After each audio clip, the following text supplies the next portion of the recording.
Naingay lang sa yung preno. Ayan. Kaya lilinisin natin yung brake caliper. Yan lods. Mano-mano natin kasi hindi matanggal doon sa ginamitan ko ng impact rinse. Hindi siya matanggal kaya yun. Tanggal sa mano-mano pala to. Yan lang sa mga lods. Yun, tanggalin na natin ang pin niya. May pin siya lods yan. Oh. Ganyan lang pagtanggal. Dalawa yung pin niya. Yan, pagkatapos hugutin lang natin yung pinaka-shafting niya. Yan, pinaka-guide. Tapos yun, tanggal na yung brake pad. Tapos yung sa kabila ay pukpukin na lang natin dahil medyo matigas. Yan. Ayan, ganyan lang ang pagtanggal mga loads ng at magpalit ng, ayan, lagyan natin ng grasa. Yan, yung dalawang shafting niya dyan. Yan o, yan.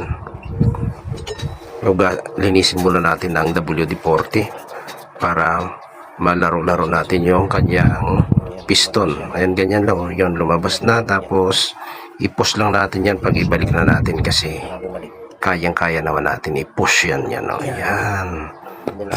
At ibabalik na natin yung mga guide at kanyang brake pad. Yun, manipis na talaga yung luma kaysa yun sa bago. Ayan.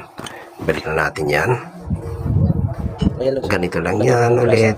Salpak na natin. May grasa na yan mga lods, ha. Ayun. Tapos, lagyan na natin yung brake pad. Yan. Pagkatapos niyan ay yung isa pa, yung kanyang katapat. Yan. Ayan lang siya. Tapos yung pinaka shafting niya na maglalak sa kanilang dalawa. Yung yan. Tapos kailangan isentro din natin yan kasi hindi naman papasok yan pag hindi magsentro.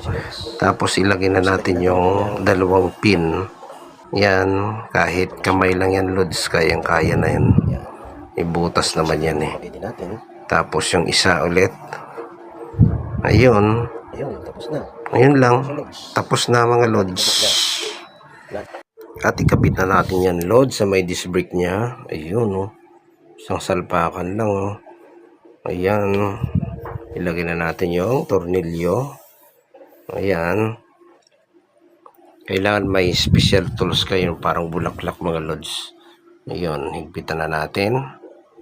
Ayan. At ito na sa loads ay tapos na. Ayun, di ba? Wala nang ingay. Yung katulad kanina. Sabi niya ganun. Ayan lang.